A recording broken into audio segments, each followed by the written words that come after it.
Okay, we're here. Kit 2.0 P100D Model S with Ludacris.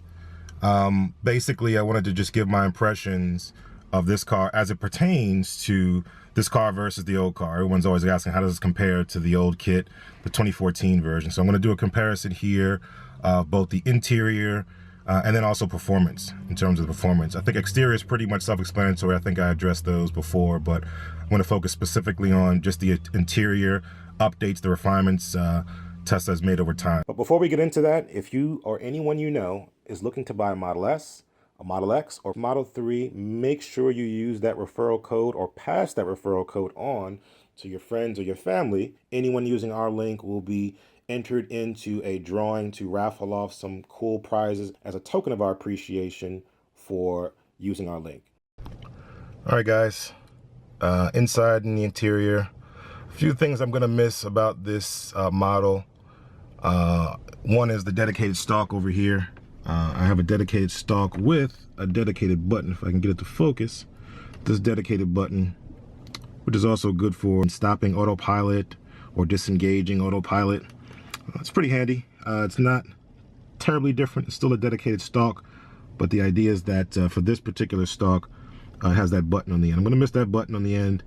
Of course, the newer cars don't have this button on the end. That's, again, representative of Mercedes.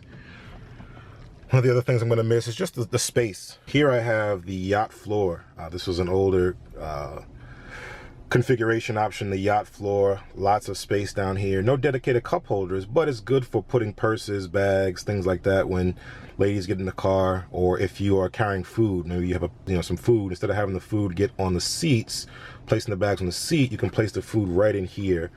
I always thought that was very valuable, just to have that space.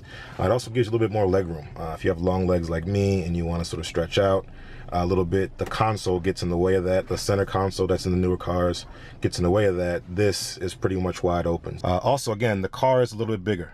As I mentioned before, the car is a little bit bigger, and therefore you have a little bit more space. Not as big as the Model X in terms of the width and the amount of legroom you have on the side here, but it is noticeably bigger than the other cars, partly because they have bigger bolster seats in the newer cars, as well as that center console, which makes this general driving area a little bit more tight. So that's one of the things I'll definitely miss. Just looking around the cabin here, again, these are the Gen 2 seats, not to be confused with Gen 1 seats. The bigger bolsters are here. I'm not gonna miss these seats. Again, look out the back.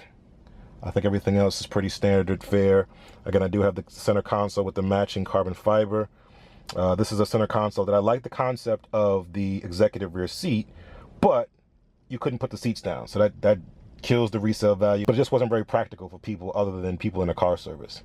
So this gives me the ability to have the center console, which is an armrest for the passengers, converts this into a 2x2 temporarily. It allows for some additional cup holders as well as some more storage. So I think that's always a good thing, and gives me excuse not to fit a third person in here in the back seat.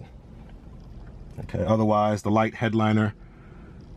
Okay, you got the crossbar that does not match. This is more of a plasticky material, but it's fine. The light headliner, this is not Alcantara. This is the sort of the regular fabric material or textile material. I'm not sure what you want to call it, but it's got a good texture to it. Stays pretty clean. It's easy to clean up if I can get a little focus on it. And I'm not mad at it. I'm not mad at it at all. What I am going to miss are these lights. I love the fact that these are the white LED lights and not sort of the incandescent color lights. So I definitely like and appreciate that. I'll definitely miss that. Performance, rear-wheel drive, really gets up. It's nowhere near insane or ludicrous, but at speeds, it is comparable.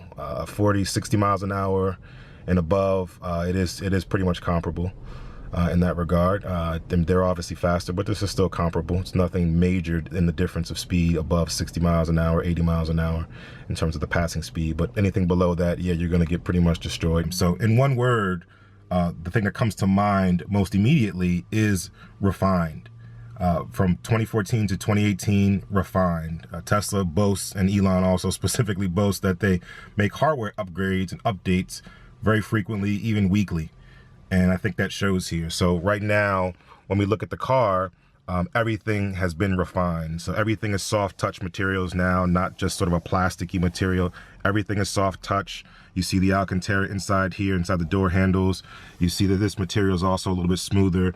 Even the dashboard, which is no longer sort of Alcantara anymore with the combination. It's all leather, but it's all faux leather, if you will. It's all soft touch materials. Everything is soft touch. The steering wheel is soft touch. This particular model that I have didn't have the dark carbon, which is a new feature that they add, where they make this a component and as well as this component dark carbon. This isn't that model, so I have the standard one, and they also make the T differently. I like the T like it is now. The new T for the dark carbon looks a little bit weird, a little bit cheesy, if you will, but this one is the classic silver, so I'm happy about that. I've got all the options on this particular one, minus the rear-facing jump seats, as well as the spoiler. I declined the spoiler, didn't want the spoiler. And then for this particular build, I also have the seats, but these aren't the new seats. These aren't the perforated leather seats, which is fine. I didn't think that those would hold up well. Wanted to make sure they had some more testing time with those. They could test them out, make sure that they're durable before, as there was an issue before with the seats. So I wanted to make sure that they're durable and they can stand up to the test of time. Okay, but this is pretty much the exact same build, carbon fiber, black leather. I now have the black headliner, where before I had the sort of the light headliner. Again, all soft touch materials, this is all Alcantara. The crossbar for the sunroof is also Alcantara, and I got sunroof as opposed to the all glass roof. So again, a pretty much identical build to the 2014 model, but again, the word here is refinement. Everything is refined in terms of the soundproofing, in terms of the ride quality, the suspension, the air suspension. Everything has been refined and upgraded and updated. So when we talk about 2014 to now, the key word here is refinement. Extremely happy with the way that the car turned out in terms of how it's evolved over time. But you know, this is pretty much straightforward. And what you're noticing right here is the fact that this car came without the new version 9 update. And this is where I'm kind of missing the instrument cluster as it was. And I'm happy that I'm able to drive around a little bit with this before updating. Obviously, the update is pending. I'm probably going to update this today. But the idea is that it came with version 8, and I can have the option to update to version 9. This comes with a new MCU. This has the 2.5 hardware as well, so sort of the latest and greatest.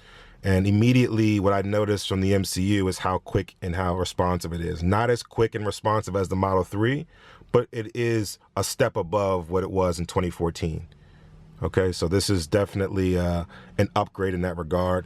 The rear camera, as you see, also has higher contrast. It has a higher contrast than it was before. Before, it has a lower contrast, which is great in all occasions, even night. This one has higher contrast, so in nighttime situations or dark situations, it becomes a little hard to see certain elements that are relatively dark or in the shadows or black.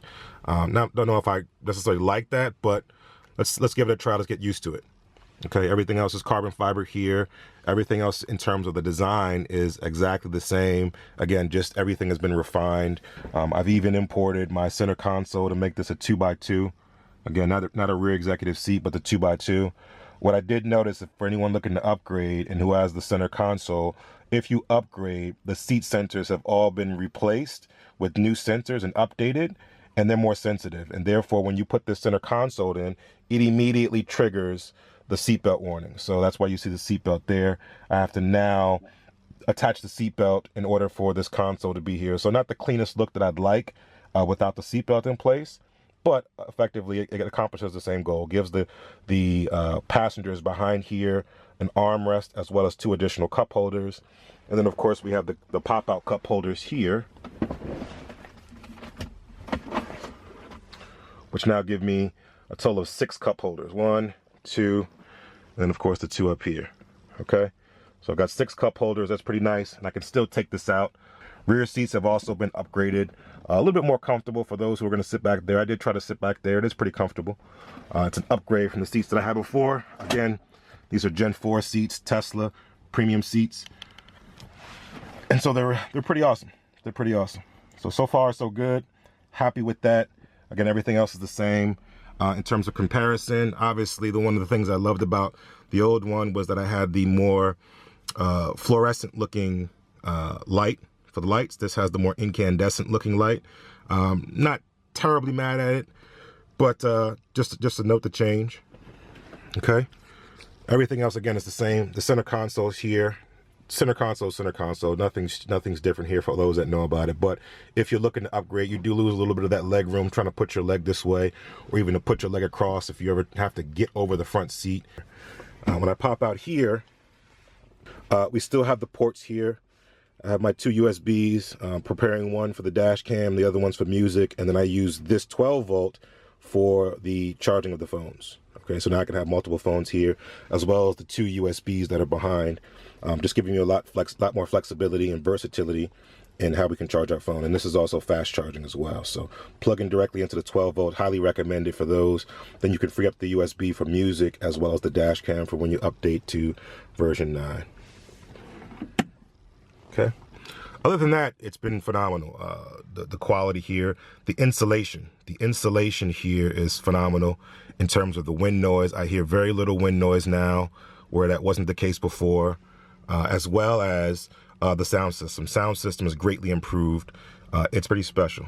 Immersive sound, which is again fairly new. They were using previously for audio Dolby, so they've ditched Dolby and gone with a new supplier or provider, if you will. Maybe they bought a company and bought them in house, but now they have this immersive sound, which sounds phenomenal. It adds a surround effect to it. It's not too cheesy, but if you choose to turn it off, you can turn it off, or you can turn it to standard as well. It's just the right amount of encompassing sound. It sounds like the sound is you're in a movie theater or in a home theater, as opposed to a car stereo system. So not too much balance towards the front, not too much balance towards the rear. A complete surround effect, engulfing you in the sound. So that's pretty good. Very much like that upgrade. I thought I wasn't gonna like it based on what people were saying, but I definitely do like it. Okay. Other than that, the stalks are all the same. Obviously, I'm missing my alternate button at the end of the stalk here to cancel autopilot or cruise control. I'm okay with that. I can still push it away to cancel. No problem there, but that's what I'm missing. Other than that, it's pretty standard fare for all the other Teslas that have been there. And again, the word is refinement. This also does not have the P100D door sill. It has the Model S door sill. So in the latest and greatest ones, it says P100D on the front here. Super quiet in terms of the cabin itself. No squeaks, no rattles that I can hear of so much. So the cabin is pretty much whisper quiet. Great insulation, great soundproofing. Okay, so one of the other things I noticed in terms of driving and in terms of performance is that for some reason, well, not for some reason, obviously there's 2 motors and it's a bigger battery. The average watt hours per mile is supposed to be 300. I'm not able to get 300. I'm only getting close to 400, maybe 330. In the 2014 car, and because it's rear-wheel drive, but it's still performance, I was always able to get under 300, 285, 290 in terms of my watt hours, in terms of my efficiency of driving. Not quite able to do that no matter what I do, whether I have the AC on or off. It doesn't much matter. All right, look at the screen. Beautiful. I love my frontal view to be able to tell me what's going on with the car. Missing that in version 9. But one of the things that I wanted to make note of is that under displays, there used to be something here called always on or energy consumption. And it was always on or something like that. I think it was right here. It would say energy, something of that nature here, where you would allow the car to stay on and active so it boots up pretty fast. With the new MCU, they don't have that anymore. That's no longer necessary. So that means that the option is not there, obviously, but also that the car goes to sleep every time you turn it off, or every time you walk away and it locks up, it turns off and goes to sleep. So when you try to access it during the app, it's always going to be waking up the car in order to access it and get it ready to go. Not sure that that's a big deal, but it does take a lot longer to connect now, whereas before when it was always connected and it would respond faster. Again, just reiterating, loving version 8, loving the smoothness of the new MCU.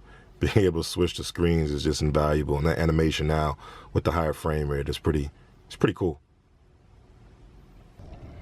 Okay, so another thing this car has, and maybe a pretty much an unknown feature, is that right now it has LTE. These new cars, and this is not particular to this car in particular, but I'm rest assured to know that it has it. Behind this mirror right here is actually a 5G antenna. So whenever we are ready to move to 5G, this car is equipped. It has the 5G antenna behind that mirror right there.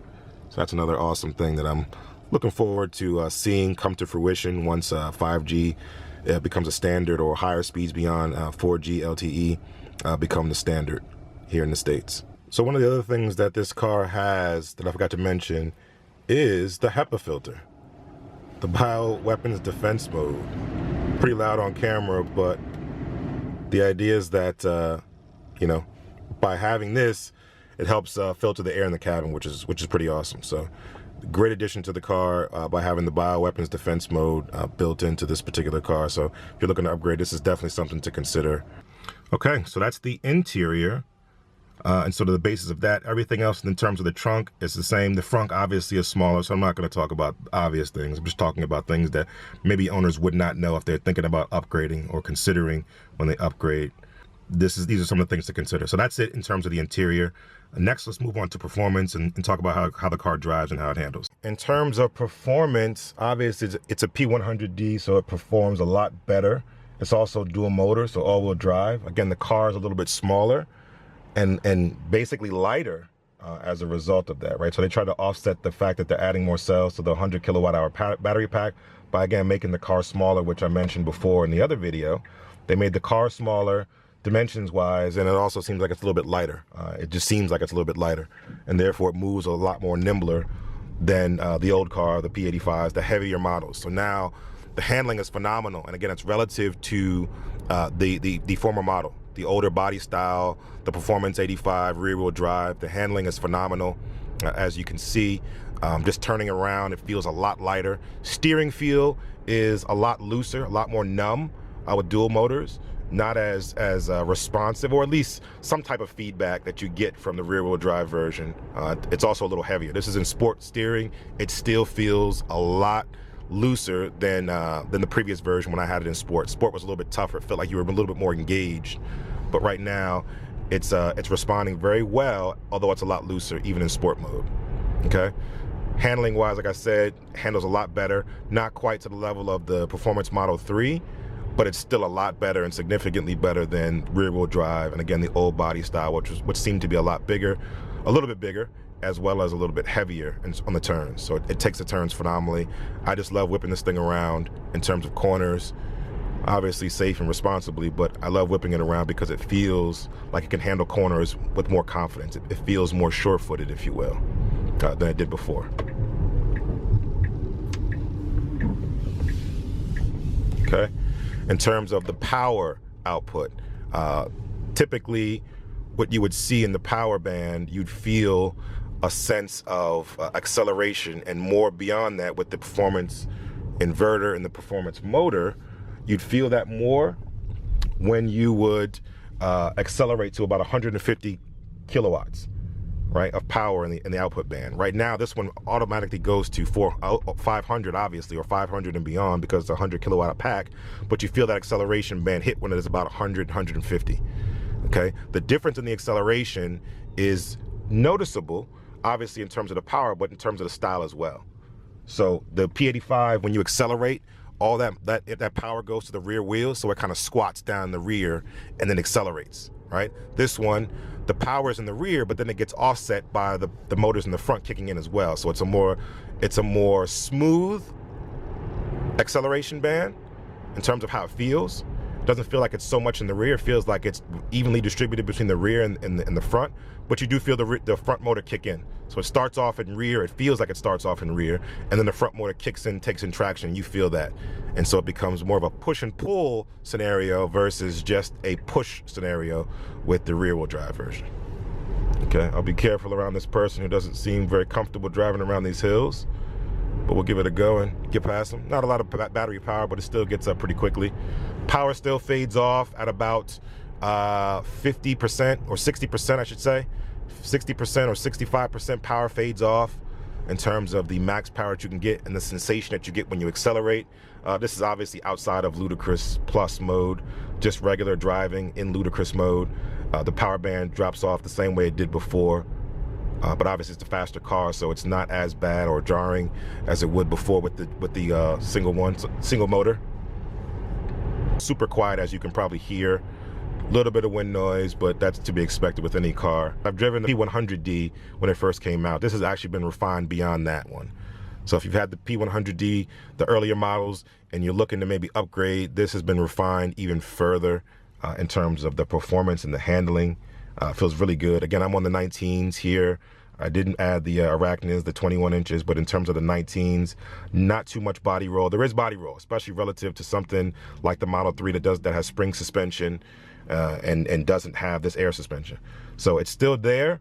It's just not as noticeable and a market improvement over the previous P85 and P90Ds as well. Obviously, I'm at a stoplight here. I'm going to try to take this guy. Not really, but, you know, just showing you where the power kicks in. Now it kicks in right there. So past 150, around 150, which I think is standard for the performance models, that's where the difference is. When you start to accelerate and you mash down the pedal, you'll feel that acceleration, that boost, if you will, kick in at 150 kilowatts on the power band there. That's when it's going to kick in. That's when you'll notice the difference between the performance version and the standard version. But otherwise, it's been phenomenal. As you see, the backup camera is at a higher frame rate because of the new MCU. The whole touchscreen is at a higher frame rate because of the new MCU, which is cool. But for me, it's really about the performance, the handling, the smoothness of the ride. The air suspension is super quiet. It's the new air suspension. Probably if you had the initial P100D, you probably already have this air suspension, but it's a lot quieter than the older air suspension that they used to have, which used to make a loud noise when it would disengage. This one is a lot quieter. It sounds just more like air being decompressed from the pumps and the pistons to lower the car, so a lot quieter in that regard. Okay, so that's pretty much the performance here. I'm not going to do too much of anything. Don't have a lot of battery here. Don't have a lot of space to do anything performance-wise in terms of testing with any types of instruments or things like that. But just coming from a P85 to a P100D, acceleration, straight line acceleration is different but faster, stronger. You feel it in your face. You feel it in your cheekbones. You have to put your head against the headrest. So that's pretty much it in terms of performance. A great car, great improvements, truly refined over its predecessors, over the P85, P85D, P90D with Ludacris and everything in between. It's pretty much refined, a refinement of that, an evolution of that, if you will. So let's go ahead and update this to version 9, and then we'll do some more version 9 videos as well. Catch you in the next video.